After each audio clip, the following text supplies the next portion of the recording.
Welcome in to Ben's Restaurant out in Berlin Center, Ohio. I'm Chris Colucci. To my left, on an opposite side, because someone had to take the other side, is Coach Armini. To my right is Coach Alessi.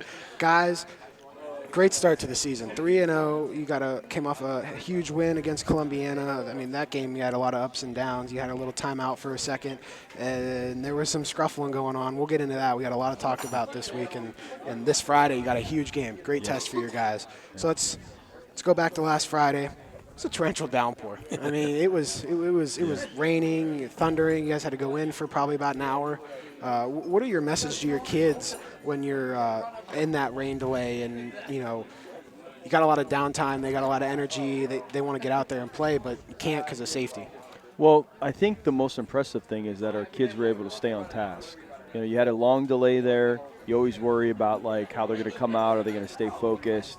And we were able to do that. Actually, I think we played better after the delay than before the delay. So that was impressive, I think, to our coaching staff. And we tried to keep them engaged, talking a little bit about, showing them a little huddle sideline, talking a little bit about what Columbiana was doing. So our guys, stayed engaged there. And I think the 3-0 start obviously is great. I mean, no one's going to sit here and tell you that they want to be anything other than 3-0.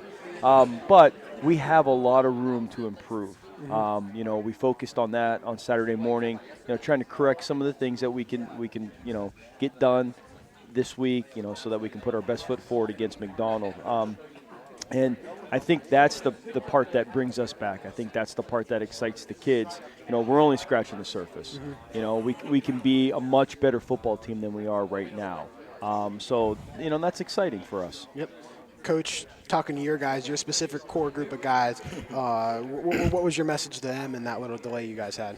Well, it's just to stay loose. I mean, one of the things that happens in long delays is you have peaks and valleys. You come in right off the sideline and you're still amped up because the game's going on and you're thinking about the last play or last two plays, and then we pull them in and we make their corrections. And then it kind of it lulls and it goes down. And the boys did a really good job of staying upbeat. They played music. They kept loose to the point where they were loose but not too loose, Yeah. And then they actually galvanized a little bit together. And believe it or not, the song that did it was Country Roads. I was walking. I went to the concession stands during that break, and I was walking by, and I heard a Stone Cold Steve Austin chant going on, and then I heard Country Roads, and then I don't know if Sweet Caroline got played, but I wouldn't be surprised if it didn't get played. But I know they were fired up, ready to come out. Coming out of that, it still rained. Luckily, the lightning stayed away, and we were still able to finish the game with no more delays. How do your guys work forward and push through that adversity of the rain coming down? It changed game plans too. What we went into the week thinking we were going to be able to do, the weather forecast kind of changed that. And then definitely when you get the downpours and the lightning and the delays, so again, I think, the bottom line is being impressed with the ability of 15, 16, and 17-year-olds to adjust on the fly. And I think that's a testament to our coaching staff and our older guys and some of those younger guys growing up and maturing. I won't lie and say that I wasn't a little worried when our guys were singing Country Roads in the locker room at the break, but I saw, the look in their eye. I saw that they were engaged when we were having conversations. So, I thought we would come out and play well, and we did for the most part. Coach, after the break, you guys were jawing back and forth. It's Columbiana Western Reserve. It's been played a lot of years. These teams know each other very well. The communities know each other very well. There was a little scuffle that happened, and then I saw the benches clear. Yeah. I know you don't want to see it, but tempers go. They're high school kids. They're 16, 17-year-olds, and stuff happens. I get it. What are you telling your kids? Be smart. Talk to me when you saw that happen, and what went through your mind? Well, the first thing is you got to instantly, as a coaching staff, take positive control, which our staff does a really good job. We have guys that stay on the sidelines when something like that happens, and then guys that go out on the field and engage the players. And the first thing is to make sure that everybody on the sidelines stays on the sidelines and that it doesn't escalate. And that the guys that first are in the huddle to help break it up are separating the antagonist first. And really, a lot of the kids, it's about composure. And, you're going to have adversity, and things are definitely not going to go your way. You know, we have in the military, we have this saying that no plan survives contact with the enemy. They get a vote. Something's always going to go wrong. It's how do you deal with that adversity when it happens. The same thing with this. This happens. It could change the pace. You can keep a chip on your shoulder. You can want that revenge factor. But our kids came out and they were like, they composed themselves. They redressed themselves. And they're like, okay, let's get it done. And actually, I think they played better as a team and as a unit, and were much more dialed in and focused after that happened, and not because they wanted to go, you know, revenge guys, but they wanted to just, okay, now it's time to get real business done. I'm going to stay on this side. Over the summer, some of the guys were talking to me about some fun activities they did over at the Alessi household, and good team bonding stuff. Yeah. Talk to me what the process, what the goal, what did you guys achieve through those few days that you spent over there? Believe it or not, as successful as this team and as talented as this team is, it's still a very young team. We have a lot of youth, and you know, part of that youth is you know, an unfamiliarity with each other. You know, every school, every group is cliquish, and one of the first things you do is you got to strip down that cliquishness or that parochialism, those individualisms, and bring them together. And I think, you know, Coach, you know, there was a lot of naysayers, and Coach Armini came up and said, oh, this is something I want to do with my team and bring them together and galvanize them. And it did exactly what the intent was, to bring them together, have a good time, but at the same time get to know each other. And I think they discovered a lot about themselves and about each other that they didn't know before that brought them together. Matter of fact, going back to last week's game, as we're singing, you know, Country Roads, Isaac Burnett, your all-Ohio, all-conference guy, screams at the top of his lungs, I love my team. That's what you wanted to achieve, and I think that's what it started with that summer bonding, you know. That's what do you do outside the team, outside the practice that brings you together and galvanizes you as a team. That's one of the unique features and special features about this team. They're friends, which makes it important because you will go to battle with your friends. 100%. Yeah. Coach, this upcoming week, you got McDonald.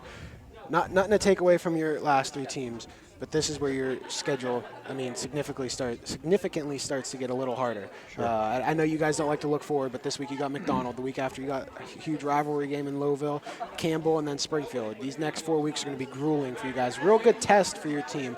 Talk to me. I know you don't like to go in the future. We'll talk about McDonald right now. We got plenty more interviews to go over and talk about those good games. This week, McDonald, go in there. It's going to be a statement game. Going to be home, one of your 4 home games. So it's glad to be in your home area.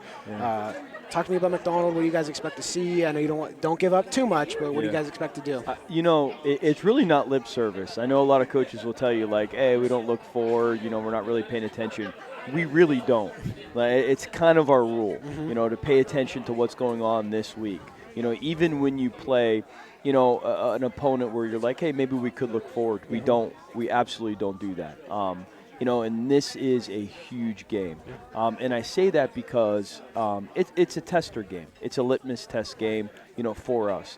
And McDonald is a good, well-coached physical football team, and they present some challenges for our staff with being able to prepare our players with a system that we don't normally see. You know, I talked a little bit today about how, you know, 20 years ago when I first started coaching, you know, the spread was what everybody had problems adjusting to. You know, now you fast forward 23 years later, everybody's like, oh, the wing tees, you know, coming back because it's really hard to prepare your kids for in a week's time, you know.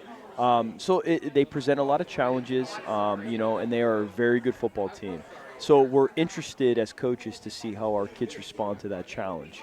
You know, I know we have a good football team. You know, we had a great day of practice today, had a great day yesterday. I expect us to have a great day tomorrow. You know, so our kids are trending in the right direction, and we're getting a little bit more maturity with those young kids. You know, we're relying on some guys, you know, making their first starts in the O-line. You know, we're relying on some guys that are making their first starts at different positions. And we were worried about that at the beginning of the year, you know, and those kids are starting to, you know, earn their stripes. They're starting to show that maturity that good football teams have, you know.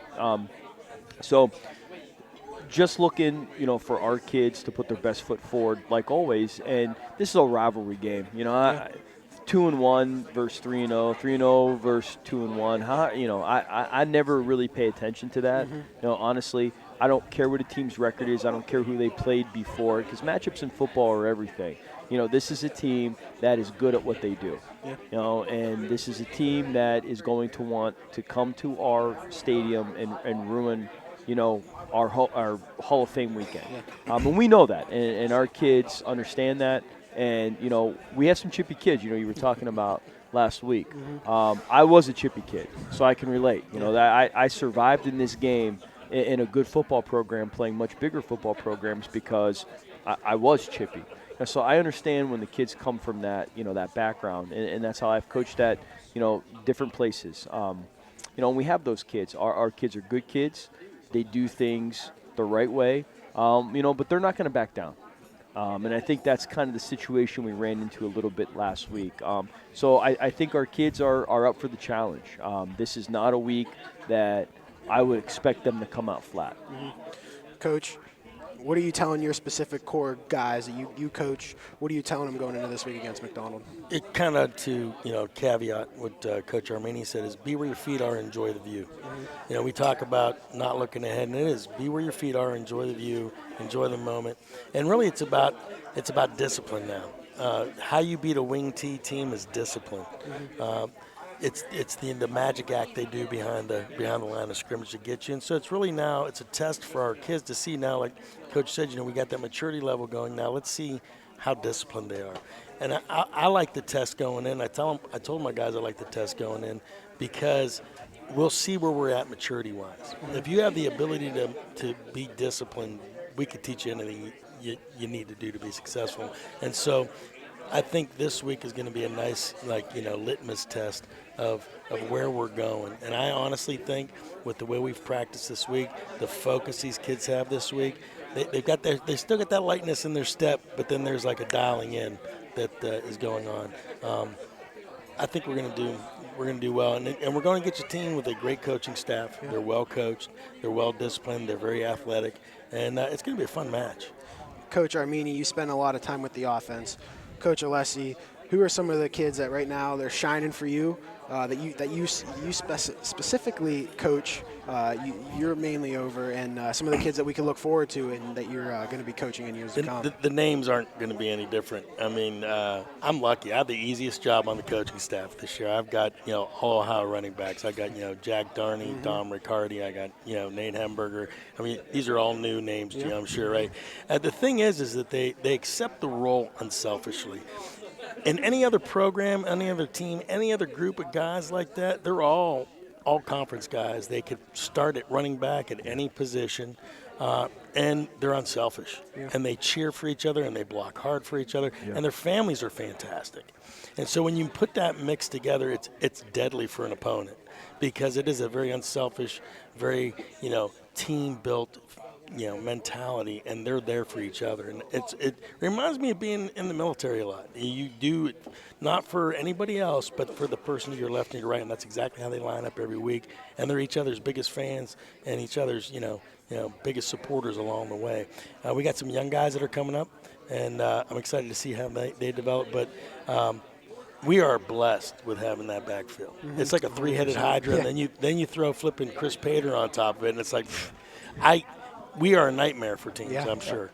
I think the most important part about what Coach Alessi was saying is that, so last week we run for 400 yards against Columbiana. 43 carries, 419 yards was the stats that we got together. And you have, Dom McCarty runs for 160, Jack Darney runs for 150, and then Chris runs for 92. But they're so unselfish. Mm-hmm. In any other program, these guys, Jack would get 29 carries and run for 250 yards or whatever. And teams have that. Yeah. You see that stat line in the paper Saturday morning, and teams do that. We spread it around. Our kids are unselfish. They're good kids. They're hard workers. They understand that the fresh legs mean a lot in football. Mm-hmm. So that's what we try to do. We try to rotate it around. We'll ride the hot hand. But these guys understand. That. The W is the most important part of that. And for Joe does have he's got some guys at his positions. That's a great place to be. But from my perspective, I'm an offensive lineman. I look at those guys up front. And we have two returning starters back from last year that are very good, Dylan Crute and Isaac Burnett. Both those guys are all conference guys. They'll start anywhere in our conference. But we're starting three new guys, and they're not necessarily young. they've played varsity football before, but those guys are really earning their stripes. Alton Ramsey at right tackle. You got Joe Rovnak at center and Parker Namey at left guard. And those guys are big, they're strong, they're physical, they adjust well in games. So when we have to adjust plays, they pick it up quickly.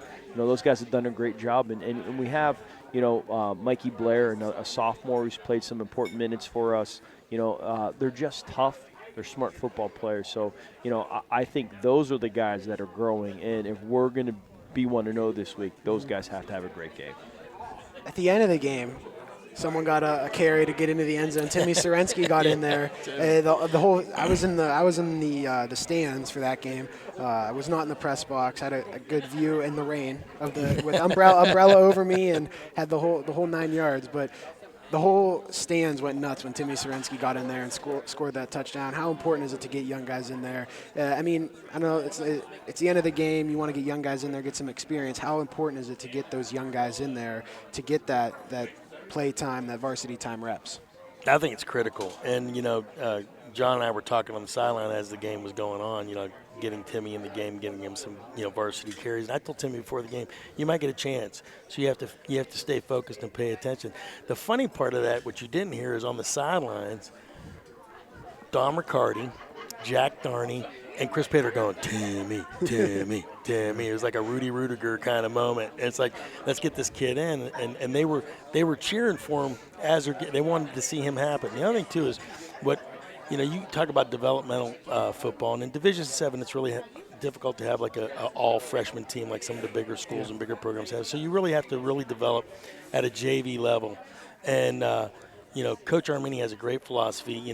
We go out there every Saturday, and our JV coaches, Coach Shiptalk and Coach Host, they go out and you try to win the first half of the football game, but in the second half, it's all about developing the guys that aren't getting the reps, that don't get the opportunity to develop, because you got to get them game ready.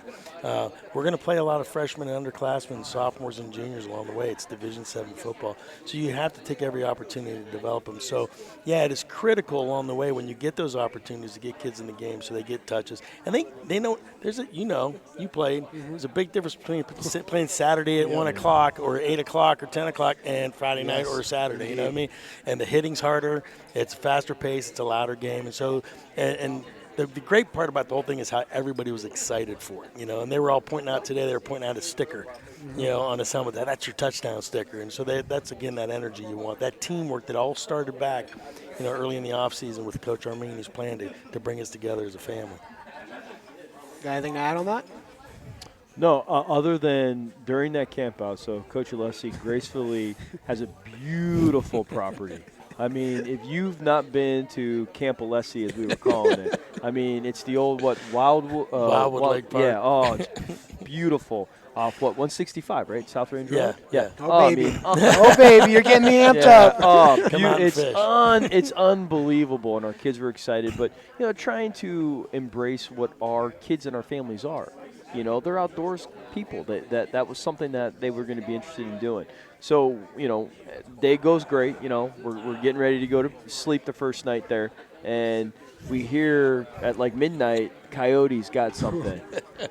So, they're cackling, they're yelling, and the kids are like, Coach, is everything all right? And Coach Alessi's like, yeah, everything's good. Go back to sleep. They're eating their dinner, and it's going to be all done. So, yeah, it's we were like, whoa, wait a minute. I'm from Youngstown, from the west side of Youngstown. We don't, we got those houses on top of each other. Everybody's got a quarter acre. We're not used to that kind of stuff. But it was fun. And I think it did help grow us. I even things like tonight where you get guys together and their families together are important. Because you're going to be in a foxhole with that person, so to speak. And you want to know them. You want to enjoy them. You want to know that they have your back too. And that's important for high school football, as we all know, because we've all played that game. Teams that are tight have a better chance at success than teams that play as individuals, and that's what we're kind of aiming for. Coach, you've been part of a lot of communities. One being South Range. I got to be a little biased. And Poland, now Western Reserve. What's so special about this community? I'll be honest with you. So, 2 years ago, I just came on staff last year. Coach Stott gave me a call since I've known him since he was about, up to my knee. And he said, hey, would you be interested in coming out and coaching running backs and defensive line initially? I was like, yeah, I'll give it a look. And in that week, I got 5 different offers to coach at different schools. But I walked into the weight room the first day and just saw the energy, KJ and what he does as a young strength and conditioning coach who's very knowledgeable, very skilled. Here's a guy who's, working on his advanced degree and doing this with colleges. And we have that opportunity in Division VII. And then just the way that Coach Armini vetted me and making sure that I was the right fit, the right guy for the right place, because you can get any – there's a million guys who want to coach, high school football, and they can. But are you the right fit for this element?